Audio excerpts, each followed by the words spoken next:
ಮನೆಗೆ ಮಾರಿ ಊರಿಗೆ ಉಪಕಾರಿ ಅನ್ನುವಂತಹ ಮಾತು ರಾಜ್ಯ ಸರ್ಕಾರಕ್ಕೆ ಯಾಕೋ ಸರಿಯಾಗಿ ಹೊಂದುವಂತೆ ಕಾಣಿಸ್ತಾ ಇದೆ. ಈ ಪರಿಸರ ಸೂಕ್ಷ್ಮ ಪ್ರದೇಶದಲ್ಲಿ ಕನ್ನಡದವರು ಚಿತ್ರೀಕರಣ ಮಾಡೋದಕ್ಕೆ ಅವಕಾಶ ಇಲ್ವಂತೆ. ಮಲಯಾಳಂನವರಿಗೆ ಅವಕಾಶವನ್ನು ಕೊಟ್ಟಿರೋದು ವ್ಯಾಪಕ ಚರ್ಚೆಗೆ ಗ್ರಾಸವಾಗ್ತಾ ಇದೆ. ಪರಿಸರ ಸೂಕ್ಷ್ಮ ವಲಯದಲ್ಲಿ ಮಲಯಾಳಂ ಚಿತ್ರ ಶೂಟಿಂಗ್, ಹಿಮವದ್ ಗೋಪಾಲಸ್ವಾಮಿ ಬೆಟ್ಟದಲ್ಲಿ ಮಲಯಾಳಂ ಫಿಲ್ಮ್ ಶೂಟಿಂಗಿಗೆ ಅವಕಾಶ. ಕನ್ನಡದ ಸಿನಿಮಾಗಳ ಮೇಲಿಲ್ಲದಂತಹ ಪ್ರೀತಿ ಮಲಯಾಳಂ ಚಿತ್ರರಂಗದ ಮೇಲೆ ಸಿನಿಮಾ ಮಾಲೆ ಯಾಕೆ ಅನ್ನೋದು ಈಗಿರುವಂತಹ ಪ್ರಶ್ನೆ. ಅರಣ್ಯ ವ್ಯಾಪ್ತಿಯಲ್ಲಿ ಹಸುವನ್ನು ಮೇಯಿಸ್ಲಿಕ್ಕೆ ಬಿಟ್ಟರೆ ಕೇಸನ್ನು ಹಾಕ್ತಾರೆ. ಅರಣ್ಯ ವ್ಯಾಪ್ತಿ ಸ್ಥಳೀಯ ವಾಹನಗಳಿಗೂ ಕೂಡ ನಿಷೇಧವಿರುತ್ತೆ. ಪರಿಸರ ಸೂಕ್ಷ್ಮ ವಲಯದಲ್ಲಿ ಚಿತ್ರೀಕರಣಕ್ಕೆ ಪರ್ಮಿಷನ್ ಅನ್ನು ಕೊಟ್ಟಿದ್ಯಾಕೆ, ಅದು ಕೂಡ ರಾಜ್ಯ ಸರ್ಕಾರವೇ ಕೊಟ್ಟಿದೆ ಅನ್ನೋದು ಈಗ ಅಲ್ಲಿ ಸ್ಥಳೀಯ ಅಧಿಕಾರಿಗಳು ಹೇಳ್ತಾ ಇರುವಂಥದ್ದು. ಒಂದು ಕಣ್ಣಿಗೆ ಬೆಣ್ಣೆ ಮತ್ತೊಂದು ಕಣ್ಣಿಗೆ ಸುಣ್ಣ ಯಾಕೆ? ಕಾನೂನು ಎಲ್ರಿಗೂ ಕೂಡ ಒಂದೇ ತಾನೆ. ಅಲ್ಲಿ ದನವನ್ನು ಮೇಯಿಸ್ತಾರೆ ಅನ್ನುವಂತಹ ಕಾರಣಕ್ಕೆ ಕೇಸ್ ಹಾಕುವಂತಹ ಅಧಿಕಾರಿಗಳು, ಕೇಸನ್ನು ಹಾಕುವಂತಹ ಸರ್ಕಾರ ಈಗ ಮಲಯಾಳಂನ ಚಿತ್ರೀಕರಣಕ್ಕೆ ಅವಕಾಶವನ್ನು ಕೊಟ್ಟಿದ್ದು ಯಾಕೆ ಅನ್ನೋದು ಈಗಿರುವಂತಹ ಪ್ರಶ್ನೆ. ರಾಜ್ಯ ಸರ್ಕಾರದ ನಡೆ ಏನನ್ನು ಸೂಚಿಸ್ತಾ ಇದೆ? ಪರರಾಜ್ಯದವರ ಮೇಲೆ ಯಾಕಿಷ್ಟು ವ್ಯಾಮೋಹ ಪ್ರೀತಿ ಅನ್ನೋದಕ್ಕಿಂತ ಕೇರಳದವ್ರು ದಾಸ್ಯಕ್ಕೆ ಬಿದ್ದಿದಾರ ಇವರು ಅನ್ನೋದು ಪ್ರಶ್ನೆ. ಕೇರಳದವ್ರು ದಾಸ್ಯಕ್ಕೆ ಏನಾದರೂ ನೀವು ಬಿದ್ದಿದ್ದೀರಾ ಅನ್ನೋದನ್ನ ಹೇಳ್ಬಿಡಿ ಅತೆಗೆ. ಆಮೇಲೆ ಯಾರಿಗೂ ಕೊಡಬಾರ್ದು ಶೂಟಿಂಗ್ ಅವಕಾಶ. ಪರಿಸರ ಸೂಕ್ಷ್ಮ ಪ್ರದೇಶ ಅಂದ್ರೆ ಏನು, ಎಷ್ಟು ಸೂಕ್ಷ್ಮವಾಗಿರುತ್ತೆ, ವನ್ಯಜೀವಿಗಳ ಮೇಲೆ ಹೆಂಗೆ ಎಫೆಕ್ಟ್ ಆಗುತ್ತೆ, ಕಾಮನ್ ಸೆನ್ಸ್ ಅಲ್ವಾ ಅದು? ಕಾಮನ್ ಸೆನ್ಸ್ ಫ್ಯಾಕ್ಟರ್ ಅಲ್ವಾ? ಅದ್ರ ಜೊತೆಗೆ ನೀವು ರಾಜಿ ಆಗ್ತೀರಾ ಅಂದ್ರೆ ಏನರ್ಥ? ದಾಸ್ಯಕ್ಕೆ ಬಿದ್ದಿದ್ದೀರಾ ಅಂತ ನಾವು ಕರಿಬೇಕು ನಿಮ್ಮನ್ನ. ಹಂಗಾದ್ರೆ ಕರಿತೀವಿ, ಪ್ರಶ್ನೆಯನ್ನು ಕೂಡ ಕೇಳ್ತೀವಿ.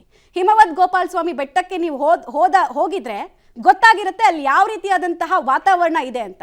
ಅದಕ್ಕೆಲ್ಲ ಹಾನಿಯಾಗುವಂತಹ ವಿಚಾರ ಅಲ್ಲದೆ ಇನ್ನೇನು ಇಲ್ಲಿ. ಕನ್ನಡ ಪ್ರೀತಿ ಮಲಯಾಳಂ ಪ್ರೀತಿ ಅಲ್ಲ, ದಾಸ್ಯಕ್ಕೆ ಬೀಳೋದನ್ನ ಫಸ್ಟ್ ಬಿಡಿ ನೀವು. ಪರ್ಮಿಷನ್ ಏನಿಲ್ಲ ಸರ್? ಆಗಿದೆಪ್ಪ, ಗೌರ್ಮೆಂಟ್ ಎಲ್ಲ ಆಗಿದೆ ಅಂತ ಹೇಳ್ತೀನಿ ಸರ್. ಯಾಕೆಂದ್ರೆ ಸರ್ ಕೆಲವರು ಇದನ್ನೇ ವಿವಾದ ಮಾಡ್ತಿದ್ದಾರೆ, ಅದಕ್ಕೆ ಒಂದ್ಸರಿ ಕನ್ಫರ್ಮ್ ಮಾಡ್ಕೊಳ್ಳೋ ಅಂತ ಕೇಳ್ತಿದ್ದು ಸರ್. ಇಲ್ಲ ಆಗಿದೆ, ಅಪ್ರೂವಲ್ ಆಲ್ರೆಡಿ ಡೈರೆಕ್ಷನ್ಸ್ ಗೌರ್ಮೆಂಟ್ ಇದೆ ಸರ್. ನಿಮಗೂ ಕೂಡ ಏನಾದ್ರು ಆದೇಶ ಕಾಪಿ ಬಂದಿದೆ ಸರ್? ಇದೆ, ಆದೇಶ ಕಾಪಿ ಬಂದಿದೆ. ನನ್ನ ಹತ್ರ ಅಗ್ರಿಮೆಂಟ್ ಮಾಡ್ಕೊಂಡಿದ್ದಾರೆ, ಗೌರ್ಮೆಂಟ್ ಆಲ್ರೆಡಿ ಅಪ್ರೂವಲ್ ಆಗಿದೆ ಸರ್. ಹಿಂದೆ ಯಾವ್ದಾದ್ರು ಕನ್ನಡ ಫಿಲ್ಮ್ ಪರ್ಮಿಷನ್ ಇದೆಯಾ ಸರ್? ನನಗೆ ಗೊತ್ತಿಲ್ಲಪ್ಪ, ಹಿಂದೆ ಯಾವಾಗ ಆಗಿದೆ ಏನು ಗೊತ್ತಿಲ್ಲ. ಈಗ ಸದ್ಯ ಮಲಯಾಳಂ ಅಷ್ಟೇ ಆಗಿರೋದು ಸರ್. ಹೌದು. PCC ಪರ್ಮಿಷನ್ ಏನಿಲ್ಲ ಸರ್? ಆಗಿದೆಪ್ಪ, ಗೌರ್ಮೆಂಟ್ ಎಲ್ಲ ಆಗಿದೆ ಅಂತ ಹೇಳ್ತೀನಿ ಸರ್. ಯಾಕೆಂದ್ರೆ ಸರ್ ಕೆಲವರು ಇದನ್ನೇ ವಿವಾದ ಮಾಡ್ತಿದ್ದಾರೆ, ಅದಕ್ಕೆ ಒಂದ್ಸರಿ ಕನ್ಫರ್ಮ್ ಮಾಡ್ಕೊಳ್ಳೋ ಅಂತ ಕೇಳ್ತಿದ್ದು ಸರ್. ಇಲ್ಲ ಆಗಿದೆ, ಅಪ್ರೂವಲ್ ಆಲ್ರೆಡಿ ಡೈರೆಕ್ಷನ್ಸ್ ಗೌರ್ಮೆಂಟ್ ಇದೆ ಸರ್. ನಿಮಗೂ ಕೂಡ ಏನಾದ್ರು ಆದೇಶ ಕಾಪಿ ಬಂದಿದೆ ಸರ್? ಇದೆ, ಆದೇಶ ಕಾಪಿ ಬಂದಿದೆ.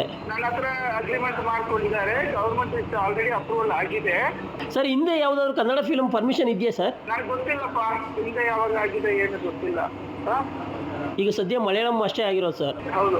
ಹಿಮವದ್ ಗೋಪಾಲಸ್ವಾಮಿ ಬೆಟ್ಟದಲ್ಲಿ ಕೇರಳದ ರಾಜ್ಯದ ಫಿಲಂ ಆಕ್ಟರ್ಸ್ ಶೂಟಿಂಗ್ ಮಾಡಿಸಿದ್ದಾರೆ. ಫಾರೆಸ್ಟ್ ಇಲಾಖೆ ನಿರ್ಬಂಧವನ್ನು ಹೇರಿ ಹಿಮವದ್ ಗೋಪಾಲಸ್ವಾಮಿ ಬೆಟ್ಟದ ದೇವಸ್ಥಾನದಲ್ಲಿ ಶೂಟಿಂಗ್ ಅನ್ನ ಮಾಡಿಸಿದ್ದಾರೆ. ಇದು ಖಂಡನೀಯ. ಒಬ್ಬ ಸಾರ್ವಜನಿಕರ ಭಕ್ತಾದಿಗಳನ್ನ ಅವರು ಎಲ್ಲಿಗೂ ದೇವಸ್ಥಾನಕ್ಕೆ ಬಿಡ್ತಾ ಇಲ್ಲ. ಅಂದ್ರೆ ಇವರು ದುಡ್ಡುಗೋಸ್ಕರ ಸರ್ಕಾರ ಏನ್ ಬೇಕಾದ್ರೂ ಮಾಡಬಹುದು ಅಂತ ಇವತ್ತು ಸಾರ್ವಜನಿಕರು ಮಾತಾಡ್ತಾ ಇದ್ದಾರೆ.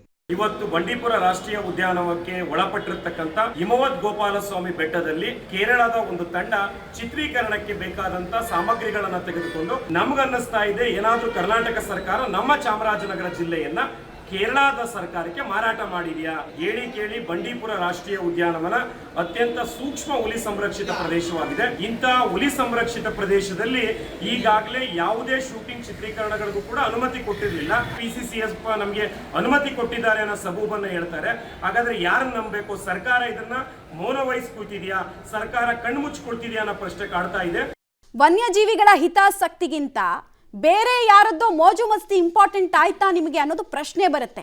ಉತ್ತರ ಕೊಡೋದಕ್ಕೆ ಮುಖ ಇದ್ರೆ ಕೊಡಬೇಕಾಗತ್ತೆ. ಸಂಬಂಧಪಟ್ಟವ್ರ ಗಮನಕ್ಕೂ ಕೂಡ ಇದನ್ನು ತರ್ತೀವಿ. ನೋಡೋಣ ಈಶ್ವರ್ ಖಂಡ್ರೆ ಅವ್ರು ಏನು ಹೇಳ್ತಾರೆ ಅಂತ. ಚಿಕ್ಕ ಪುಟ್ಟ ಪ್ಲಾಸ್ಟಿಕ್ ಅನ್ನು ತಗೊಂಡು ಹೋದ್ರೇನೆ ಇಲ್ಲಿ ₹1000 ಫೈನು ಅಂತ ಹೇಳ್ತಾರೆ. ಅಂಥದ್ರಲ್ಲಿ ಶೂಟಿಂಗ್ ಮಾಡಬೇಕಾದ್ರೆ ಎಷ್ಟು ವೇಸ್ಟ್ಗಳು ಜನರೇಟ್ ಆಗುತ್ತೆ? ಮಿನಿಮಮ್ ಸೆನ್ಸ್ ಅಲ್ವಾ ಇದು? ಪ್ರಶ್ನೆ ಮಾಡೋಣ.